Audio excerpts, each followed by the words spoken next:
혹시 이런 경험 있으신가요?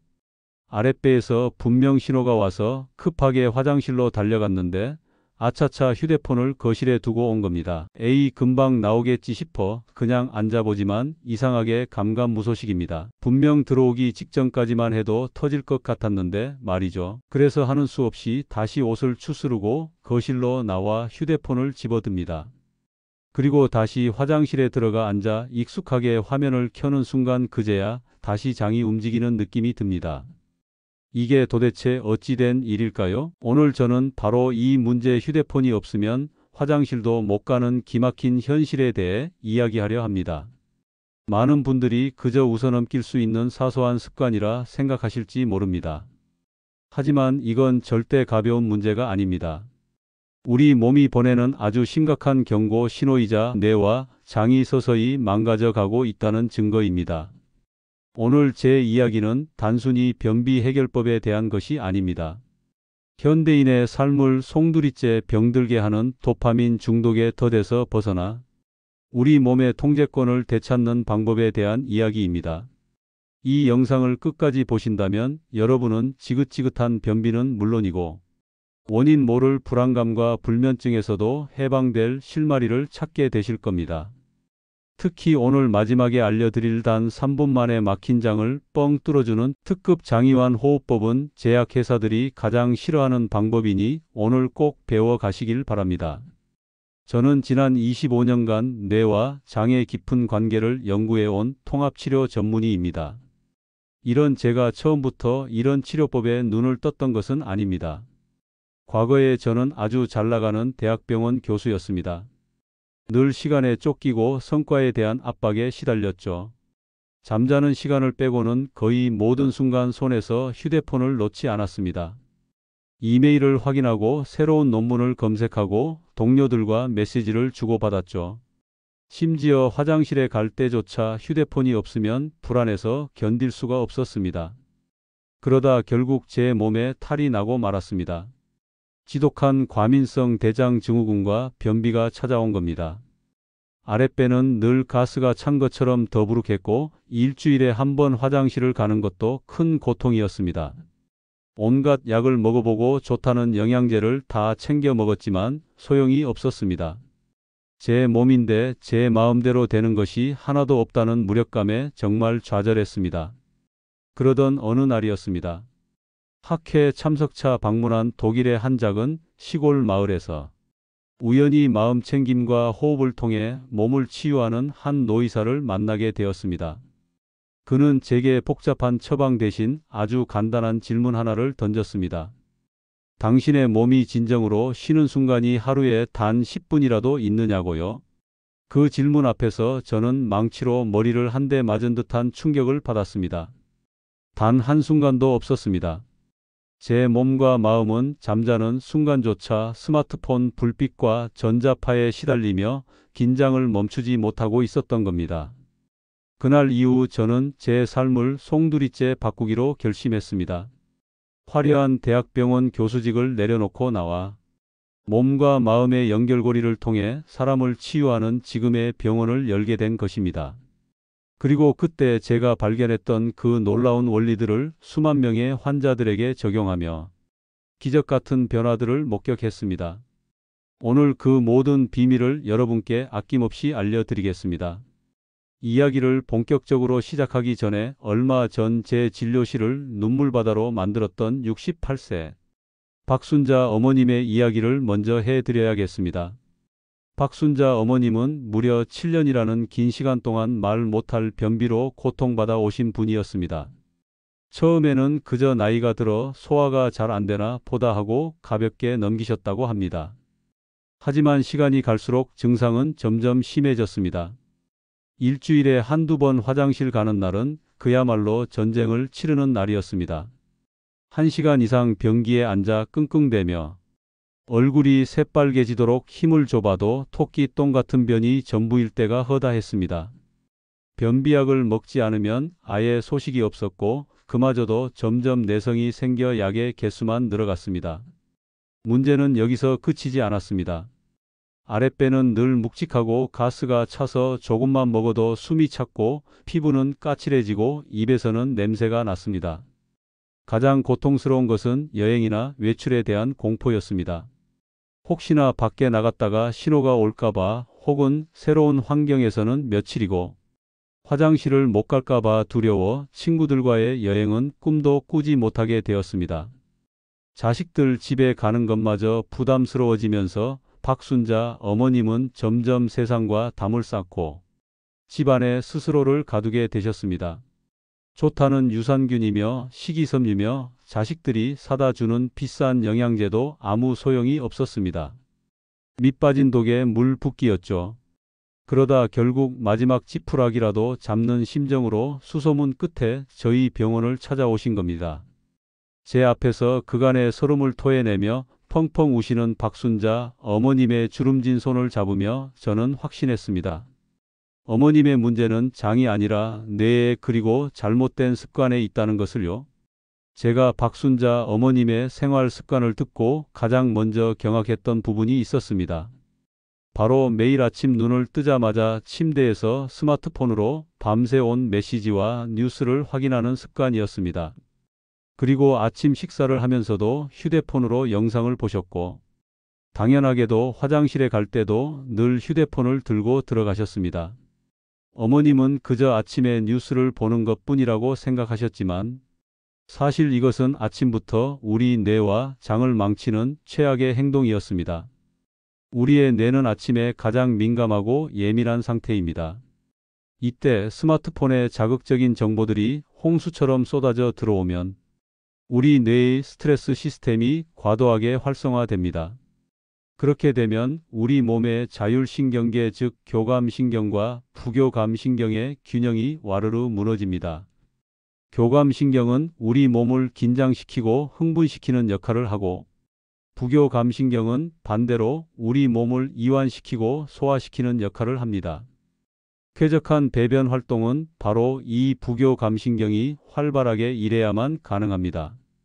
그런데 아침부터 스마트폰으로 뇌를 흥분시켜 교감신경의 스위치를 켜버리니 장이 제대로 움직일 수가 있겠습니까? 마치 자동차의 가속 페달과 브레이크를 동시에 밟는 것과 같은 이치입니다. 장은 움직이려 하는데 뇌는 긴장하라고 명령하니 장이 혼란에 빠져 결국 움직임을 멈춰버리는 겁니다.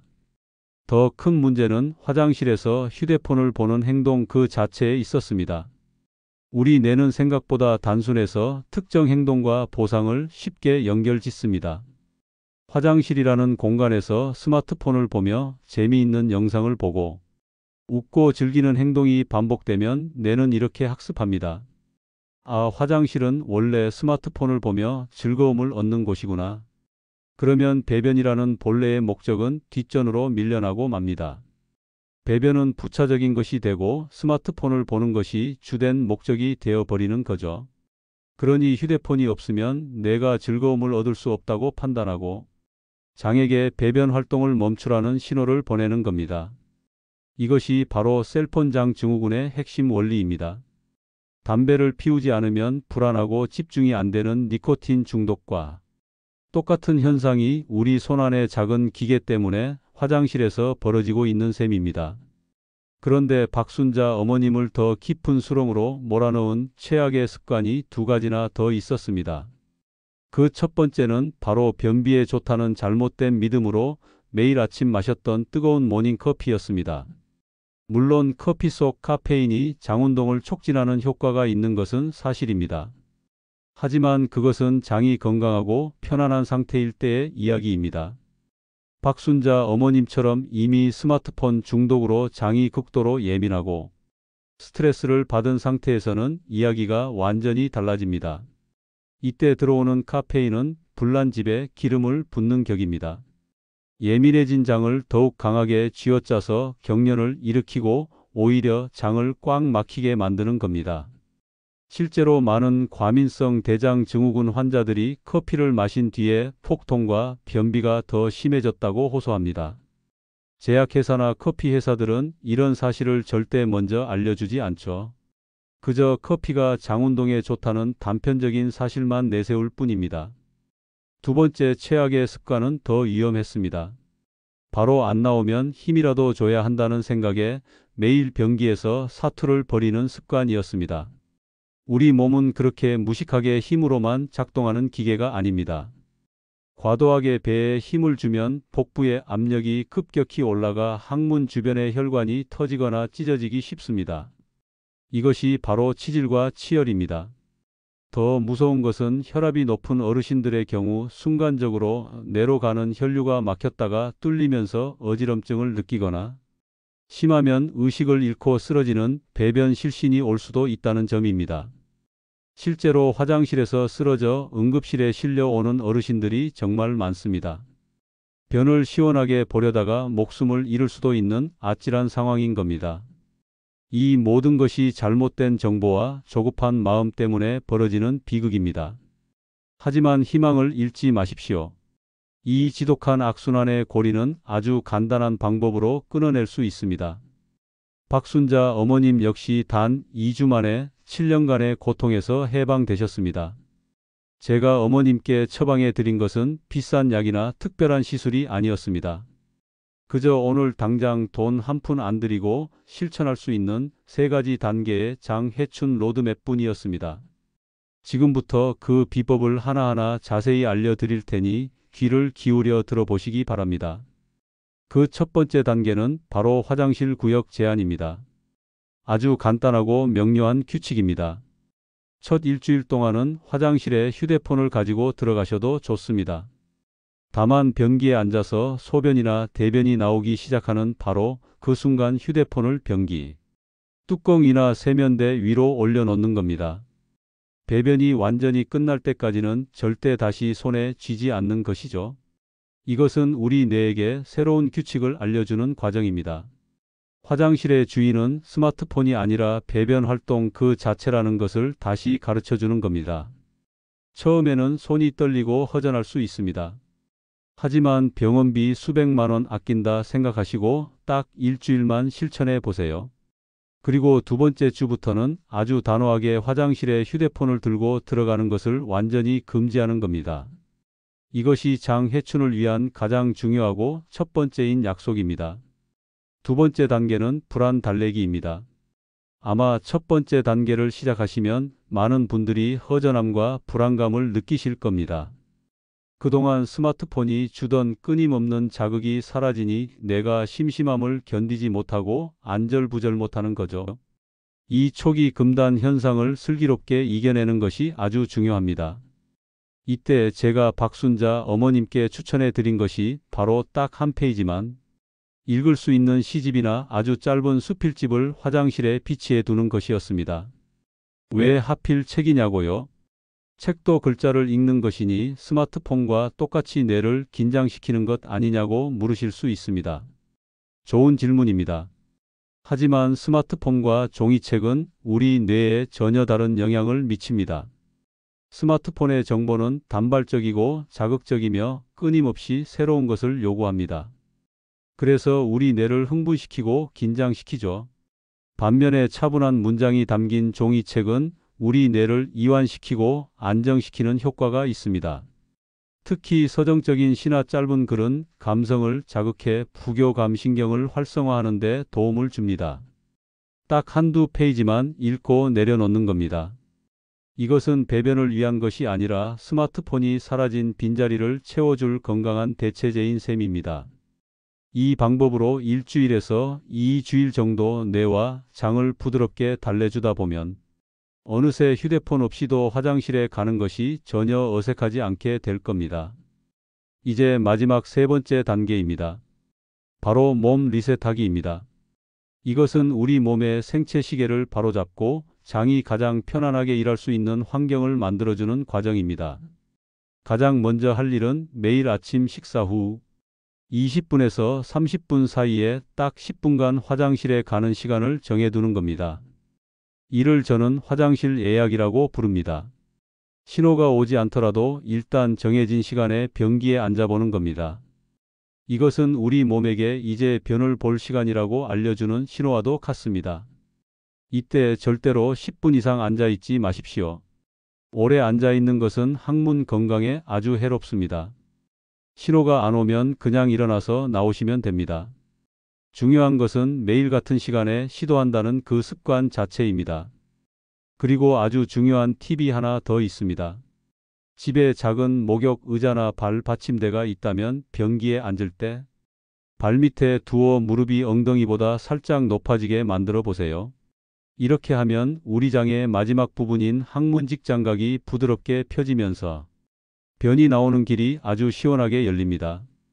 옛날 우리 조상들이 쪼그려 앉아 변을 보던 자세가 사실은 가장 과학적이고 자연스러운 자세였던 셈입니다. 여기에 하루에 물을 8잔 이상 충분히 마셔 변을 부드럽게 만들어주고 시장에 가면 아주 쉽게 구할 수 있는 귤이나 키위, 그리고 미역이나 다시마 같은 해조류를 꾸준히 챙겨 드시면 금상첨화입니다. 이 음식들에는 수용성 식이섬유가 풍부해서 장 속에서 변을 부드럽게 만들고 유익균에 좋은 먹이가 되어 장 환경을 근본적으로 개선해 줍니다. 비싼 유산균 영양제를 드시기 전에 우리 주변에 이런 좋은 음식들부터 먼저 챙겨 드시는 것이 훨씬 현명한 방법입니다. 이렇게 3가지 단계를 꾸준히 실천한 결과 박순자 어머님은 어떻게 되셨을까요? 놀랍게도 어머님은 이 솔루션을 시작한 지 딱 사흘째 되던 날 아침 몇 년 만에 처음으로 약 없이 스스로의 힘으로 변을 보는 감격을 누리셨다고 합니다. 그리고 2주가 지났을 때는 매일 아침 정해진 시간에 아주 부드럽고 시원하게 쾌변을 보는 것이 일상이 되었습니다. 얼마 전 환하게 웃으며 제 진료실을 다시 찾은 박순자 어머님은 이제 매일 아침 화장실 가는 시간이 세상에서 가장 행복한 시간이 되었다며 제 손을 꼭 잡아주셨습니다.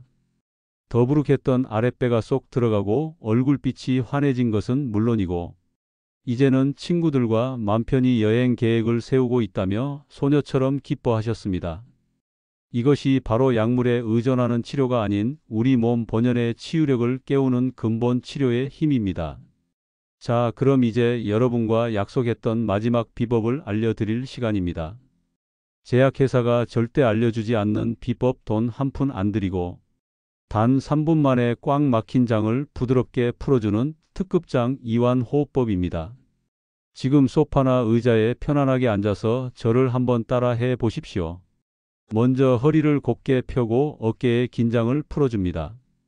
그리고 눈을 지그시 감고 오른손을 아랫배에 가볍게 올려놓습니다. 준비되셨나요? 이제 코로 천천히 깊게 숨을 들이마시며 하나, 둘, 셋, 넷을 셉니다. 이때 아랫배가 풍선처럼 부풀어 오르는 것을 손으로 느껴보세요. 이제 숨을 잠시 멈추고 마음속으로 하나부터 7까지 천천히 셉니다. 몸 안의 모든 세포가 편안하게 이완되는 것을 상상해 보세요. 마지막으로 입을 살짝 벌려 후 소리를 내며 아주 천천히 8을 세는 동안 숨을 모두 내뱉습니다. 이때 부풀었던 아랫배가 등 쪽으로 홀쭉하게 달라붙는 느낌이 들어야 합니다. 이 과정을 딱 3번만 반복해 보세요. 어떻습니까? 온몸의 긴장이 풀리고 마음이 차분해지는 것이 느껴지시나요? 이 478 호흡법은 우리 몸의 긴장 스위치를 끄고 휴식 스위치를 켜는 가장 강력하고 빠른 방법입니다. 화장실에 가기 전이나 변기에 앉아서 신호가 오지 않을 때 이 호흡법을 실천해 보세요. 여러분의 장이 부드럽게 풀리며 놀라운 소식을 전해줄 겁니다. 오늘 제가 드린 말씀을 다시 한번 정리해 드리겠습니다. 화장실에서 휴대폰을 보는 습관 안 나온다고 무작정 힘주는 습관, 스트레스 받은 장에 모닝커피를 붓는 습관. 이 3가지는 오늘부터 당장 버리셔야 합니다. 대신에 화장실 구역 제한하기, 불안 달래기, 그리고 몸 리셋하기, 이 3가지 장 해춘 로드맵을 꼭 기억하고 실천해 보시길 바랍니다. 오늘 제 이야기가 여러분께 조금이라도 도움이 되셨다면 그냥 나가지 마시고 좋아요 버튼 한 번만 꼭 눌러주시면 정말 감사하겠습니다. 그리고 주변에 박순자 어머님처럼 말 못할 고통을 겪고 있는 가족이나 친구가 있다면 이 영상을 공유해서 그분들의 건강과 남은 인생을 구해 주십시오. 여러분의 작은 공유 버튼 하나가 한 사람의 인생을 바꾸고 수백만 원의 병원비를 아껴줄 수 있습니다. 구독을 눌러두시면 다음 시간에 제가 알려드릴 자면서 뱃살 빼고 혈당 잡는 기적의 수면법 같은 돈 버는 건강 정보를 놓치지 않으실 수 있습니다. 마지막으로 꼭 당부드리고 싶은 말씀이 있습니다. 오늘 제가 드린 말씀들은 여러분의 건강한 생활을 돕기 위한 정보이지 의학적인 진단이나 처방을 대체할 수는 없습니다. 만약 배변 습관에 급격한 변화가 생기거나 혈변 폭통과 같은 심각한 증상이 동반된다면 절대 혼자서 판단하지 마시고 반드시 가까운 병원을 찾아 전문의의 정확한 진단과 치료를 받으셔야 합니다. 이 점을 꼭 기억하시고 오늘 알려드린 정보들을 현명하게 활용하시길 바랍니다. 그 활용에 대한 책임은 시청자 여러분 본인에게 있다는 점도 알아주셨으면 합니다. 긴 시간 경청해 주셔서 진심으로 감사합니다. 여러분 모두의 장이 편안해지는 그날까지 늘 함께 하겠습니다.